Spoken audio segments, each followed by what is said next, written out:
Sir, ನಮ್ಮ ಡೈರಿನಲ್ಲಿ S R ಗೌಡ್ರ ಕಡೆಯಿಂದ ಯಾವುದೇ ಹಗರಣ ಆಗಿಲ್ಲ. ಮಾಜಿ ಸೆಕ್ರೆಟರಿ ಕಡೆಯಿಂದ ಒಂದು ಸ್ವಲ್ಪ ದುರುಪಯೋಗ ಆಗಿದೆ. ಭೂತಾಪಂಗುಡಿ ಡೈರರು. ನಮ್ಮ ಹೆಸರು ಬಸವರಾಜು ಅಂತ, ಅಧ್ಯಕ್ಷರು. ಮಾಜಿ ಸೆಕ್ರೆಟರಿ ಇದು ದುರುಪಯೋಗ ಪಡಿಸ್ಕೊಂಡು ಸುಮಾರು 10 ಲಕ್ಷ ರೂಪಾಯಿ ಕೇಸ್ ಸಮೇತ ಹಾಕಿದ್ದೀವಿ. ವಸೂಲಾತಿ ಮಾಡೋಕ್ಕೆ ಪ್ರಯತ್ನ ಪಡ್ತಾ ಇದ್ದೀವಿ. ಅದಕ್ಕೂ ಗೌಡ್ರಿಗೂ ಯಾವುದೇ ಥರ ಸಂಬಂಧ ಇಲ್ಲ. ಅವ್ರ ಬಗ್ಗೆ 1 ರೂಪಾಯಿ ನಮ್ಮಿಂದ ಅವರು ಲಂಚ ತಗೊಂಬೋದಾಗಲಿ, ಒಂದು ಇದನ್ನು ಮಾಡಿದಾರಾಗಲಿ ಇವಾಗಲೇ ತೋರಿಸ್ರಿ. ಬೇಕಾದ್ರೆ ನಾವು ಇವಾಗಲೇ ನಾವು ಖುದ್ದಾಗಿ ನಾವು ರಾಜೀನಾಮೆ ಕೊಟ್ಟು ಅವ್ರನ್ನ ರಾಜೀನಾಮೆ ಕೊಡಿಸ್ತೀವಿ. ಬೇಕಾದ್ರೆ ನಮ್ಮ ಡೈರಿ ಬಗ್ಗೆ ಯಾವುದಾದ್ರೂ ದುರುಪಯೋಗ ಮಾಡಿದ್ದಾರೆ, ಇಲ್ಲಿ ಲಂಚ ತಗೊಂಡಿದ್ದಾರೆ, ಅವರು ಅದಕ್ಕೆ ಭಾಗಿಯಾಗಿದ್ದಾರೆ ಅಂತ ಒಂದು ಪಾಯಿಂಟು, ಸಣ್ಣ ಪಾಯಿಂಟ್ ತೋರಿಸ್ರಿ. ಯಾವುದೇ ಥರ ಅವ್ರದ್ದು ನಮ್ಮದು ಸಂಬಂಧ ಇಲ್ಲ. ನಮ್ಮ ಮಾಜಿ ಸೆಕ್ರೆಟರಿದು ಐತೆ, ಅದು ನೀವು ಎಲ್ಲ ಕಂಪ್ಲೇಂಟ್ ಆಡಿಟ್ ಆಗಿದೆ, ಎಲ್ಲ ಆಗಿದೆ. ಮೊನ್ನೆ ಅಲ್ಲಿಗೂ 1 ಲಕ್ಷ ರೂಪಾಯಿ. ಎಲ್ಲ ಪತ್ರಿಕಾ ಮಾಧ್ಯಮದವರಿಗೂ ನಮಸ್ಕಾರ. ನಿನ್ನೆ ಪ್ರೆಸ್ ಮೀಟ್ ಮಾಡಿದಂಥ GN ಮೂರ್ತಿ ಅವರು, CR ಉಮೇಶ್ ಅಣ್ಣವರು ಮತ್ತು DCC ಬ್ಯಾಂಕ್ ನೂತನ ಡೈರೆಕ್ಟರ್ ಆದ ರವಿ ಅವರು ಒಂದೆರಡು ಪ್ರಶ್ನೆಗಳನ್ನು ಕೇಳಿದ್ದಾರೆ. ಸತ್ಯಪ್ರಕಾಶ್ ಅವರು ಮತ್ತು SR ಗೌಡ್ರು, ನೀವು ನಿಮ್ಮ ಸೊಸೈಟಿನಲ್ಲಿ ಎಷ್ಟೆಷ್ಟು ಡೆಪಾಸಿಟ್ ಇಟ್ಟಿದ್ದೀರಾ ಅಂತ ಕೇಳಿದ್ದಾರೆ. ಮೂರ್ತಿ ಅವರೇ, ನೀವು ನಿಮ್ಮ ಸೊಸೈಟಿಲಿ, ಹೊಸಳ್ಳಿ ಸೊಸೈಟಿಯಲ್ಲಿ ನೀವು ಎಷ್ಟು ಡೆಪಾಸಿಟ್ ಇಟ್ಟಿದ್ದೀರಾ? ನಾಳೆ ನಮ್ಮೆಲ್ಲ ಸಮೂಹ ಬಳಗ ನಿಮ್ಮ ಸೊಸೈಟಿಗೆ ಬರ್ತೈತೆ. ನೀವು ಎಷ್ಟು ಡೆಪಾಸಿಟ್ ಇಟ್ಟಿದ್ದೀರಾ? ನೀವು ಯಾರ್ಯಾರಿಗೆ ಲೋನ್ ಕೊಡಿಸಿದ್ದೀರಾ? ನಿಮ್ಮ ಫಾಲೋವರ್ಸಿಗೆ ಕೊಡಿಸಿದ್ದೀರಾ, ಇಲ್ಲ ಸಾಮಾನ್ಯ ರೈತರಿಗೆ ಕೊಡಿಸಿದ್ದೀರಾ ಅನ್ನೋದನ್ನು ಬಂದು ನಾಳೆ ನೀವು ಹೇಳಲೇಬೇಕು. ಮತ್ತು ಹಾಗೇನೆ ಸತ್ಯಪ್ರಕಾಶ್ ಅವ್ರನ್ನ ನೀವೊಬ್ಬ ಗೂಂಡಾಗಿರಿ ಮಾಡ್ತಾ ಇದ್ದೀರಾ ಅಂತ ಹೇಳಿದ್ದೀರಾ. ಗೂಂಡಾಗಿರಿ ಅಂದರೆ ಏನು GN ಮೂರ್ತಿ ಅವರೇ? ಅದನ್ನು ನೀವು ಫಸ್ಟು ಪದ ತಿಳ್ಕೊಂಡಿದ್ದೀರಾ ಗೂಂಡಾಗಿರಿ ಅಂದರೆ ಏನು ಅಂತ? ನೀವು ಮಾಡ್ತಾ ಇರಬೇಕು ಮೋಸ್ಟ್ಲಿನ, ಅದಕ್ಕೆ ನೀವು ಅದನ್ನು ಆ ಪದ ಬಳಸ್ತಾ ಇರೋದು. ಸತ್ಯಪ್ರಕಾಶ್ ಅವರು ಎಷ್ಟು ನಡೆದಂಥ ವ್ಯವಸಾಯ ಉತ್ಪನ್ನ ಮಾರುಕಟ್ಟೆ ಏನು ನಮ್ಮ DCC ಬ್ಯಾಂಕ್ ಚುನಾವಣೆ ನಡೆದ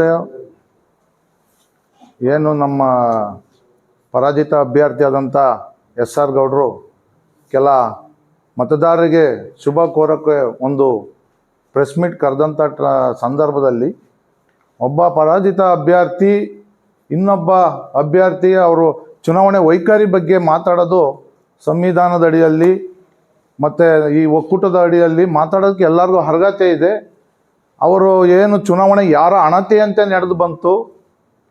ಸುಮಾರು 29 ಏನು ಸೊಸೈಟಿ VSSN ಸಂಘಗಳಲ್ಲಿ 4 ಜನ ಮಾತ್ರ ಎಲೆಕ್ಷನ್ನಿಗೆ ಕಾಂಟೆಸ್ಟ್ ಮಾಡೋದು ಮತ್ತು ಅವರು ಸೂಚಕರಾಗಿ ಆಯ್ಕೆ ಆಗಕ್ಕೆ ಅದರಲ್ಲಿ SR ಗೌಡ್ರೊಬ್ಬರು, ಉಗ್ರಪ್ಪ ಒಬ್ಬರು, ಈಗೇನು ಮೊನ್ನೆ ಆಯ್ಕೆ ಆಗಿದ್ದಾರಲ್ಲ ರವಿಕುಮಾರ್ ಒಬ್ಬರು, ಮತ್ತು ಶಶಿಧರ್ ಅಂತ ಒಬ್ಬರು ಹುಣಸೇಹಳ್ಳಿನವರು.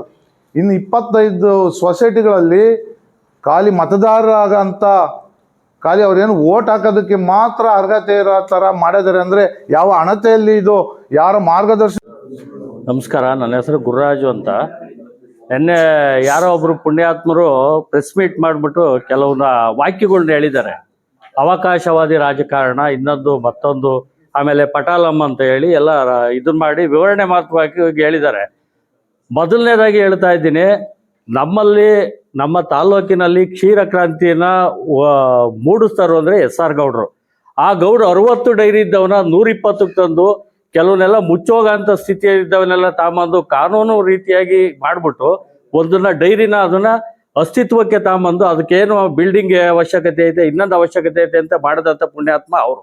ಇವತ್ತು ಅವ್ರ ನೆರಳಲ್ಲಿ ಎಷ್ಟೋ ರೈತರು ಜನ ಅನ್ನ ತಿಂತಾವ್ರೆ.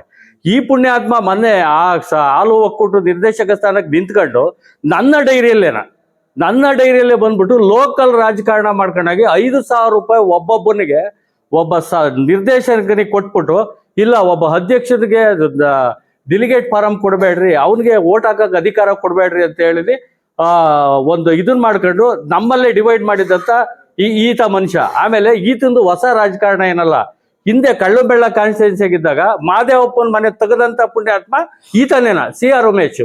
ಅದನ್ನ ಗಂಟಾಗೋಚುವ ಬುಕ್ಕಾಪಟ್ಟಣ ಹೋಬಳಿ ಭಾಗವಹಿಸಿದ ಎಲ್ಲ ಮುಖಂಡರಿಗೂ ಮತ್ತು ಮಾಧ್ಯಮ ಮಿತ್ರರಿಗೂ ನಮಸ್ಕಾರ. ನಿನ್ನೆ ಒಂದು ಪತ್ರಿಕಾಗೋಷ್ಠಿ ನಡೆದಿದೆ. ಆ ಪತ್ರಿಕಾಗೋಷ್ಠಿ ಇಡೀ ತಾಲೂಕಿಗೆ ಜನಕ್ಕೆ ಗೊತ್ತು, ಸತ್ಯಕ್ಕೆ ದೂರ ವಿಚಾರ ಅಂತ. ಯಾಕೆಂದರೆ SR ಗೌಡ್ರು ಅಂತ ಏನು ಅಂತ ಇಡೀ ತಾಲೂಕಿನ ಎಲ್ಲ ಜನಗೂ ಗೊತ್ತು, ಹಳ್ಳಿಗೂ ಗೊತ್ತು. ಅವರು ಒಂದು 3ನೇ ಬಾರಿ ಆಯ್ಕೆ ಆಗಿದ್ದಾರೆ. ಅವರು ಕ್ಷೀರ ಕ್ರಾಂತಿನೇ ಮಾಡಿದ್ದಾರೆ. ಅವ್ರಿಗೆ ಮತ್ತೊಂದು ಹೆಸರು ಕ್ಷೀರಕ್ರಾಂತಿ ಹರಿಕಾರ ಅಂತಾರೆ ಶಿರಾ ತಾಲೂಕಿನ ಜನ. ಮತ್ತು ಅವರು SR ಗೌಡ್ರು ಒಂದು ಸುಮಾರು 50ರಿಂದ 60 ಹೆಚ್ಚಿಗೆ ಕಟ್ಟಡಗಳನ್ನ, ಸ್ವಂತ ಕಟ್ಟಡಗಳು ಮಾಡಿ ಹಾಲಿನ ಡೈರಿಗಳ್ನ ಓಪನ್ ಮಾಡಿಸಿದ್ದಾರೆ. ಮತ್ತು